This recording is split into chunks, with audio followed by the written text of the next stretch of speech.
मिश्रा दोपहर के 2:30 बज चुके हैं और चलिए बुलेटिन की शुरुआत करते हैं बारिश के साथ। बारिश जो कभी राहत बनकर आती है वहीं जब आफत बन जाए तो जिंदगी को थाम देती है।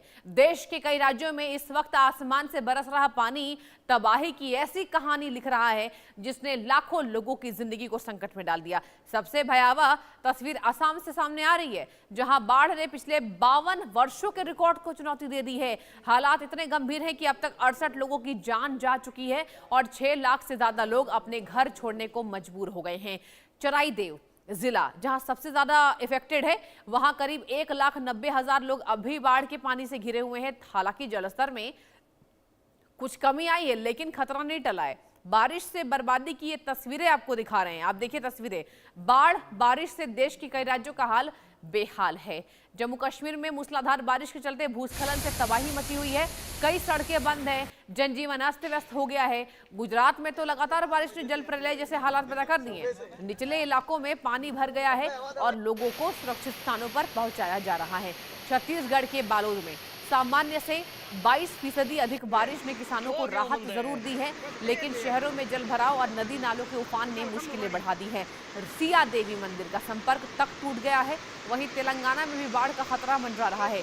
छत्तीसगढ़ के ऊपरी इलाकों में भारी बारिश के कारण ताली पेरू प्रोजेक्ट के 24 गेट खोलने पड़े हैं और गोदावरी नदी में लगभग 1 लाख क्यूसेक पानी छोड़ा गया है। ये देखिए 6 तस्वीरें आपके टीवी स्क्रीन पर। 7 तस्वीरें। आसमान से जो आफत बरफ कर उभरी है। ओडिशा में भी नदियों का जलस्तर बढ़ने से बाढ़ की आशंका गहरा गई है। यानी कि कुल मिलाकर हर जगह बारिश ने ऐसा बेहाल कर दिया स्थिति को कि ऐसा लग रहा है जल प्रलय आने वाला है। सबसे ज्यादा असम में। आप सोचिए असम में जिस तरीके से एक पिता 3 बच्चों को अपनी जान जोखिम में डालकर बचाता नजर आ रहा था, उसने पूरे देश को झकझोरा। असम में 68 मौतें, 68 टोटल काउंट। आप सोचिए 68 मौतें हो चुकी हैं। जनजीवन अस्त व्यस्त है। ओडिशा में भी नदियों का जलस्तर बढ़ रहा है। काशी में भी गंगा नदी उफान पर है। इसके साथ उत्तर प्रदेश में भी नदियां खतरे के निशान से ऊपर बह रही हैं। आपको तस्वीरें ये दिखा रहे हैं ताकि आपको अंदाजा हो कि बाढ़ ने हिंदुस्तान में किस तरीके से तबाही मचाई हुई है। आप देखिए गुजरात में सबसे बड़ा नुकसान हुआ, निचले इलाके भी डूब गए। अब उफान पर सारी नदियां सामने आ रही हैं। अब इसके साथ आपको दिखा दें जिस तरीके से ये तस्वीरें सामने आपको दिखा रहे हैं, जनजीवन बेहाल है, यातायात ठप हो गया है। कई रूट्स को बाढ़ के कारण डाइवर्टेड किया गया। इसके साथ सबसे बड़ी यहाँ पर जो आफत है वो असम की जनता ने देखी है। असम में लगातार रेस्क्यू ऑपरेशन जारी है। हालांकि असम में जल का जो स्तर है वो थोड़ा नीचे आता जरूर नजर आ रहा है, लेकिन राहत बिल्कुल नहीं है। आम जो लोग हैं वो दूसरे स्थानों पर जाने को मजबूर हो गए हैं। अपना पूरा घर बार छोड़कर कागजात तक सबके जलमग्न हो चुके हैं। आपको बता दें कितनी कहानियां असम से ऐसी आ रही हैं जो रूह कपा देने वाली हैं। आंखों में आंसू लिए यहाँ जिस तरीके से असम में बाढ़ का खतरा बढ़ गया है, अब आम जनजीवन जो है वो व्यस्त अस्त नजर आ रही है। असम में बारिश का कहर लगातार जारी है। नदियां उफान पर है। बांध को खोले जाने से भी ये जो संकट है ये बरपता नजर आ रहा है। और असम में बाढ़ का कहर जारी है। मौत का आंकड़ा बढ़कर 68 पहुंचा है। 5.2 लाख से ज्यादा लोग अब भी प्रभावित हैं। राहत और पुनर्वास कार्यों में जुटी सरकार, यानी कि असम सरकार ने यहां जिस तरीके से रेस्क्यू ऑपरेशन चलवाया है, पूर्वोत्तर भारत का प्रवेश द्वार कहे जाने वाले असम में बाढ़ ने ऐसी तबाही दर्शकों मचा दी जिसकी गूंज पूरे देश भर में सुनाई दे रही है। नदियों के उफान और लगातार हुई बारिश ने लाखों लोगों की जिंदगी को संकट में डाल दिया है। राज्य में बाढ़ से मरने वालों की संख्या 68 हो गई है, 68। और चराईदेव जिले में 2 और लोगों की मौत हो चुकी है। गंभीरता बढ़ती जा रही है। हालांकि कुछ इलाकों में बाढ़ का पानी धीरे धीरे उतरने लगा है और स्थिति में सुधार के संकेत मिल रहे हैं, लेकिन संकट नहीं टला है।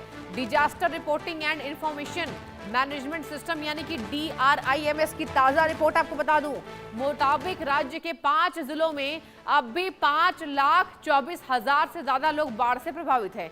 सबसे ज्यादा कहां हुआ? चराईदेव में, जहां करीब 1,90,000 लोग अब भी बाढ़ के पानी से घिरे हुए हैं।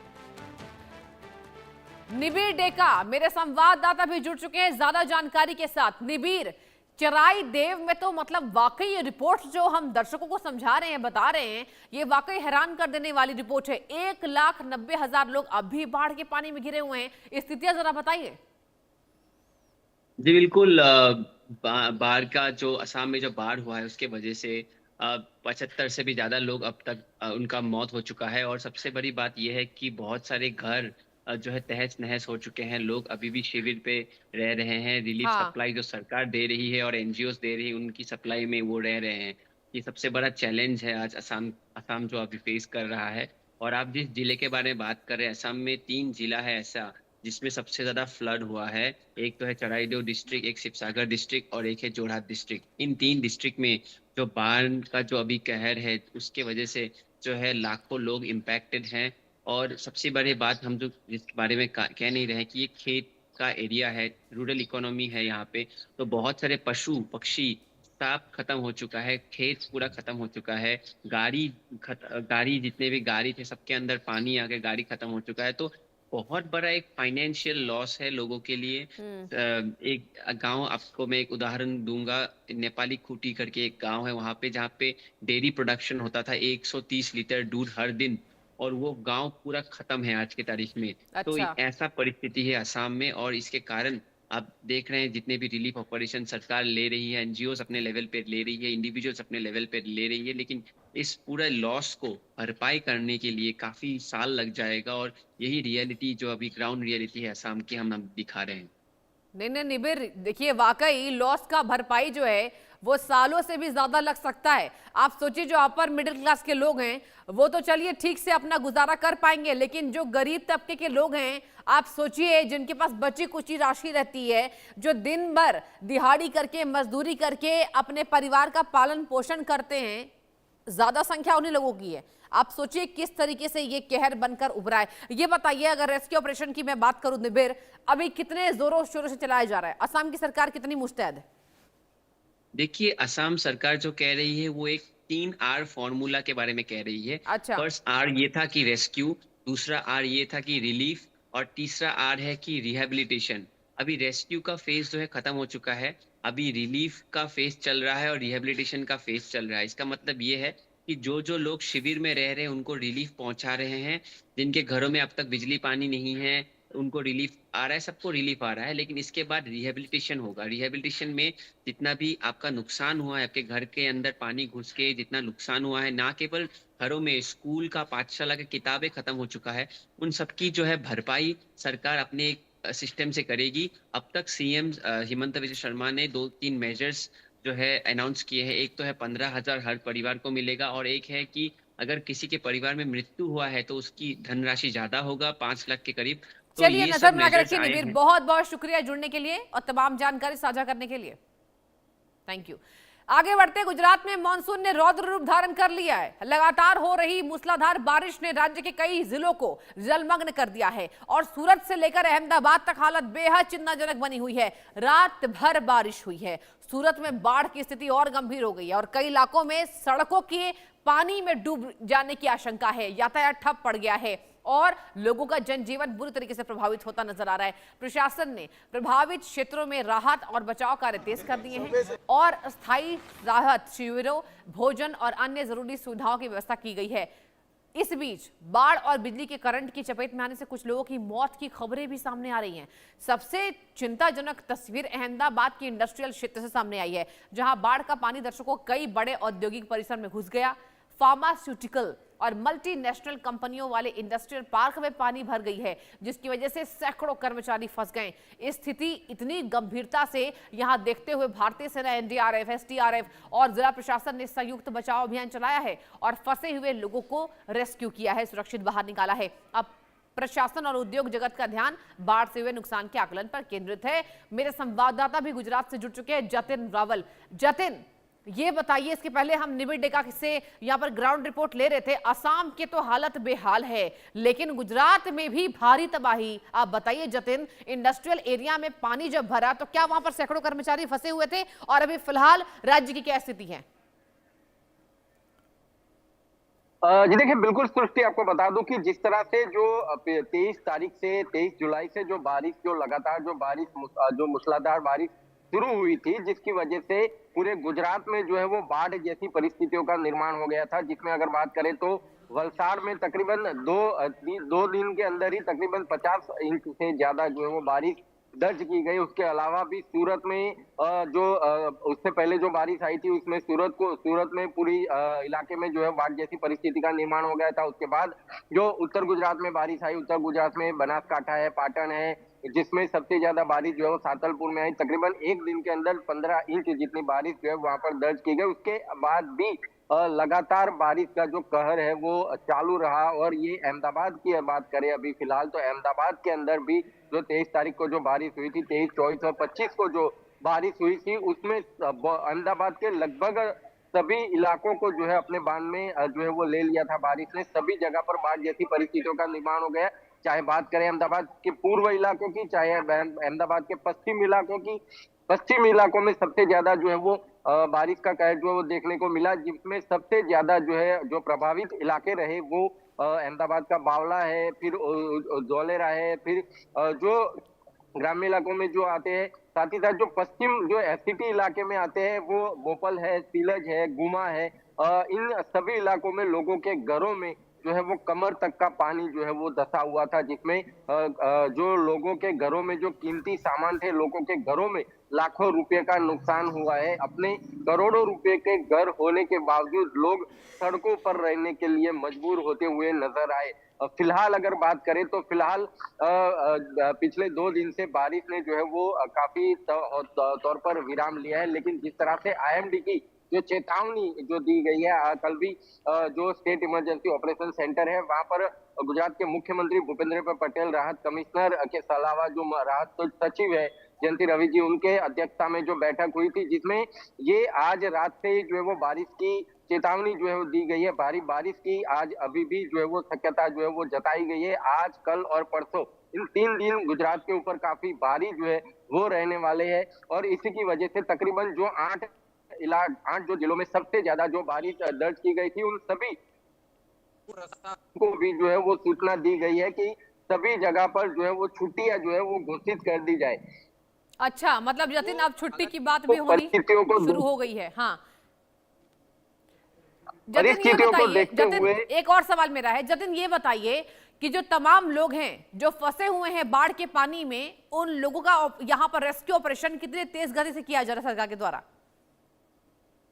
देखिए, फिलहाल जो रेस्क्यू ऑपरेशन जो है वो अगर बात करें, बावड़ा है, धौलेरा है, धंधुका है, दोड़का है, ये ऐसी बहुत सारी जगह पर जिसमें कल जो है वो बावला के अंदर रेस्क्यू ऑपरेशन जो है चलाया गया था। पिछले 5 या 6 दिनों से कुछ लोग ऐसे थे कि जो अपनी कंपनी में ही जो है वो फंसे हुए थे, उनको रेस्क्यू ऑपरेशन करके जो है वो निकाला गया। फिलहाल अभी जिस तरह से जो प्रशासनिक जो सूचना मिली है, अभी फिलहाल किसी भी इलाके में कोई रेस्क्यू की, चलिए नजर बना के रखिए जतिन, बहुत बहुत धन्यवाद आपका तमाम जानकारी देने के लिए। और आगे बढ़ते हैं महाराष्ट्र की, चलिए बात करेंगे। महाराष्ट्र के भी गढ़चिरौली में आसमान से बरस रही आफत ने जिंदगी की रफ्तार को थाम दिया है।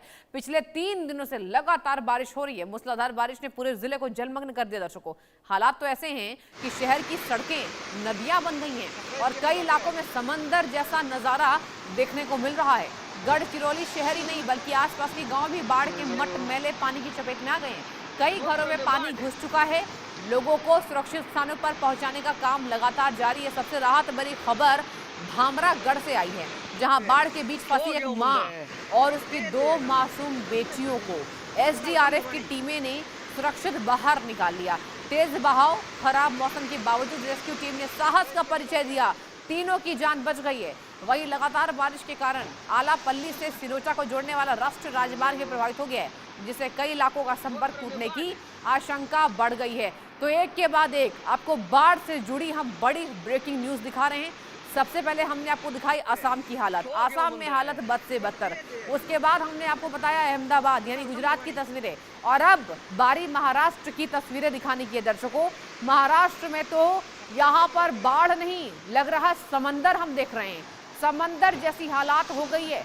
और असम के बाद अब महातबाही महाराष्ट्र में कई इलाके जलमग्न हो चुके हैं। हालांकि सरकारें, अलग अलग राज्यों की सरकारें पूरी तरीके से दुरुस्त है, मजबूती से रेस्क्यू ऑपरेशन चलवा रही है, प्रशासन वहां मौजूद है। आप सोचिए, महाराष्ट्र में तो 2 मासूम बेटियों को और एक मां को एसडीआरएफ की जो टीम है वो बचा ली, और यही गनीमत है कि टीमों के द्वारा रेस्क्यू ऑपरेशन को सफलता से किया जा रहा है।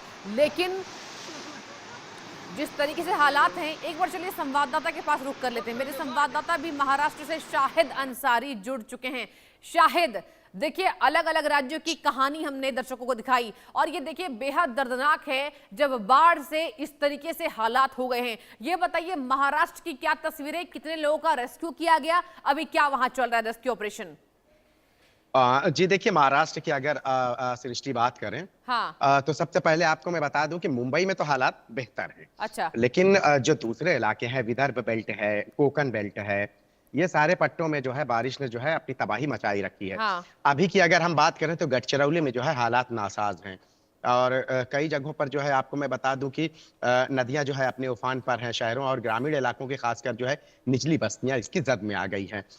कई जगहों पर ऐसा है कि जहां पे अगर जिला आपदा प्रबंधन विभाग के मुताबिक जो है सुबह जो बारिश हुई है इन जगहों पर 123.5 मिलीमीटर बारिश दर्ज की गई है। तो अच्छा। सृष्टि आप अंदाजा लगा सकती हैं कि हाँ। कितनी ज्यादा जो है हालात कैसे होंगे। गढ़चिरौली के कम से कम जो है आपको मैं बता दूं कि 15 गांव, इनके 15 गांव का जो है ना संपर्क टूट चुका है पूरी तरह से। और उसके साथ साथ जो है राज्य में जो है 45 में से 44 मंडल का जो डेटा आया है, अच्छा। उनमें जो है ज्यादा से ज्यादा जो है मूसलाधार बारिश, और उसके साथ साथ जो है 21 मंडल में जो है बहुत ज्यादा मूसलाधार बारिश का जो है अलर्ट जारी किया गया है। जबकि 21 में से 18 मंडल ऐसे हैं जिसमें मूसलाधार बारिश के बारे में कहा गया है, जबकि 3 मंडल ऐसे हैं कि उनमें बहुत ही ज्यादा मतलब कि बारिश को लेकर ये जानकारी मिली है। अच्छा, उसके साथ साथ जो है आपको मैं बता दूं कि जिन इलाकों में मूलचेरा जो तालुका स्तर पे अगर जिन इलाकों में दिक्कत है बारिश की वजह से, मूलचेरा यहाँ 163.8 मिलीमीटर, जबकि गढ़चिरौली की बात करें तो यहाँ 163.7 मिलीमीटर, धानोरा में 161.6 मिलीमीटर, अहेरी में 136.3 मिलीमीटर। ये बारिश के जो है मतलब अगर इतना ज्यादा बारिश हुई है तो अब जो महाराष्ट्र में भी बारिश कहर की तरह बरपी है। बहुत बहुत शुक्रिया, आप रखिए नजर इस खबर पर। जानकारी देने के लिए आपका बहुत धन्यवाद। और चलिए छत्तीसगढ़ के भी हालात को बयां करते हैं। छत्तीसगढ़ के बालोद जिले में मानसून ने इस बार दोहरी तस्वीर पेश कर दी है। एक और सामान्य से 22.7% अधिक बारिश हो रही है। किसानों के चेहरे पे मुस्कान जरूर है, वहीं दूसरी ओर यहीं बारिश कई इलाकों में परेशानी का सबब बन गई है। लगातार हो रही बारिश के कारण जिले के कई हिस्सों में जलभराव की स्थिति पैदा हो गई है। शहर की सड़कों और निचले इलाकों में पानी भर गया है। लोगों की आवाजाही में प्रॉब्लम हो रही है और दैनिक जीवन पर इसका असर पड़ा है। सबसे ज्यादा असर धार्मिक और पर्यटन स्थलों पर देखने को दर्शकों को मिला है। प्रसिद्ध सिया देवी मंदिर का संपर्क बारिश उफनते जलस्तर के कारण टूट चुका है। कई नदी नाले उफान पर हैं। प्रशासन लगातार स्थिति पर नजर बना के रखे हुए है। स्थानीय प्रशासन लोगों से सावधानी बरतने और अनावश्यक रूप से जल भराव वाले क्षेत्रों या नदी नालों के पास न जाने की अपील कर रहा है। मौसम विभाग के अनुसार आने वाले दिनों में भी बारिश का सिलसिला लगातार जारी रहेगा। अब ऐसे में जहां किसान अच्छी फसल की उम्मीद कर रहे हैं, वहीं प्रशासन किसी भी संभावित आपदा से निपटने की तैयारी में जुटा हुआ नजर आ रहा है। कुल मिलाकर बालोद में बारिश ने खेती को नई उम्मीद दे दी है, लेकिन जनजीवन अस्त व्यस्त है, जिसकी वजह से कई चुनौतियां भी खड़ी हो गई हैं। यानी देखिए, एक तरफ 22.7 मिलीमीटर से भी अधिक बारिश हो रही है, किसानों के चेहरे पर खुशी है, लेकिन जनजीवन जो है वो अस्त व्यस्त है। अब जम्मू कश्मीर की चलिए बात कर लेते हैं। जम्मू कश्मीर में भी मानसून का रौद्र रूप देखने को मिल रहा है। लगातार बारिश हो रही है, कई इलाके जलमग्न हो चुके हैं, जनजीवन प्रभावित हो गई है और आने वाले दिनों को लेकर भी चिंता बढ़ गई है। मौसम विभाग ने जम्मू संभाग में अगले 3 दिन तक भारी बारिश की चेतावनी जारी कर दी है, जिसके बाद प्रशासन और आपदा प्रबंधन एजेंसियों को अलर्ट मोड पर रखा गया है। पहाड़ी क्षेत्रों में भूस्खलन हो रहा है, अचानक बाढ़ और नदियों नालों के उफान का खतरा लगातार बरप रहा है। इस बीच एक युवक ने बाढ़ के तेज बहाव में बह जाने की घटना ने लोगों की चिंता और बढ़ा दी है। युवक की तलाश के लिए राज्य आपदा प्रतिक्रिया बल यानी SDRF ने व्यापक सर्च ऑपरेशन शुरू कर दिया है। राहत एवं बचाव दल नदी और आसपास के इलाकों में लगातार खोज अभियान चला रहे हैं। लेकिन अभी तक युवक का कोई सुराग नहीं मिला है। जी हां, जहां बताया ये जा रहा है कि युवक के डूबने से, बहने से जो बाकी लोग हैं, जो बाकी वहां पर जनजीवन जिस तरीके से प्रभावित हुआ है, वो लोग सतर्क रहने की पूरी कोशिश कर रहे हैं। और चलिए तेलंगाना का रुख करना जरूरी है। तेलंगाना में बाढ़ का खतरा एक बार फिर गहरा गया है। छत्तीसगढ़ के ऊपरी इलाकों की बात कर लेती हूं। लगातार बारिश हो रही है, उसका असर अब गोदावरी नदी की जलस्तर पर साफ देखने को मिला है। हालात को देखते हुए भद्राचलम जिले के चारला स्थित ताली पेरू प्रोजेक्ट में पानी का भारी बहाव शुरू हो गया है। जलस्तर तेजी से बढ़ रहा है। अधिकारियों को प्रोजेक्ट के सभी 24 गेट खोलने पड़े, जिसके जरिए करीब 98,761 क्यूसेक पानी गोदावरी नदी में छोड़ दिया गया। इस वजह से नदी के किनारे बसे इलाकों में चिंता बढ़ गई है और प्रशासन ने सतर्कता बरतने की अपील की है। जलाशय का जलस्तर बढ़कर 72.57 मीटर तक पहुंच गया है, जबकि इसकी अधिकतम क्षमता 74 मीटर है, यानी जलस्तर खतरे के निशान के बेहद करीब पहुंच चुका है। ऐसे में किसी भी संभावित आपदा से निपटने के लिए प्रशासन ने अलर्ट जारी कर दिया है। तो देखिए, हर तरफ बाढ़ का कहर, हर तरफ पानी की तबाही और हर तरफ लोग परेशान। यानी कि मॉनसून तो आ गया, मॉनसून की देरी हुई, लेकिन अब मॉनसून इस तरीके से आया है कि लोगों की टेंशन बढ़ गई है। मॉनसून अब कहर बनकर आया है। मॉनसून अब लोगों के जीवन को अस्त व्यस्त कर रहा है। और ओडिशा का चलिए रुक कर लेते हैं। ओडिशा में तो मानसून एक बार फिर आफत बनकर बरस रहा है। राज्य के उत्तरी हिस्सों में बैतरनी नदी का रौद्र रूप लोगों की चिंता बढ़ा रहा है। लगातार हो रही बारिश और गहरे डिप्रेशन के असर से नदी का जलस्तर तेजी से बढ़ गया है, जिसके चलते इन मानसून में बाढ़ की दूसरी लहर ने दस्तक दे दी है। कई स्थानों पर बैतरनी नदी खतरे के निशान से ऊपर बह रही है और निचले इलाकों में रहने वाले लोगों के सामने नया संकट खड़ा हो गया है। भद्रक जिले के अकुआपाड़ा में बैतरनी नदी का जलस्तर लगभग 20.29 मीटर दर्ज किया गया है। हालांकि यहां जलस्तर धीरे धीरे कमी आने के संकेत मिल रहे हैं, लेकिन नदी अब भी खतरे के असर से काफी ऊपर बह रही है। प्रशासन की चिंता इस बात को लेकर है कि ऊपरी क्षेत्रों में हो रही लगातार बारिश के कारण स्थिति फिर बिगड़ सकती है। नदी का बढ़ता जलस्तर कई गांवें, कृषि भूमि और संपर्क मार्गों के लिए खतरा बन गया है।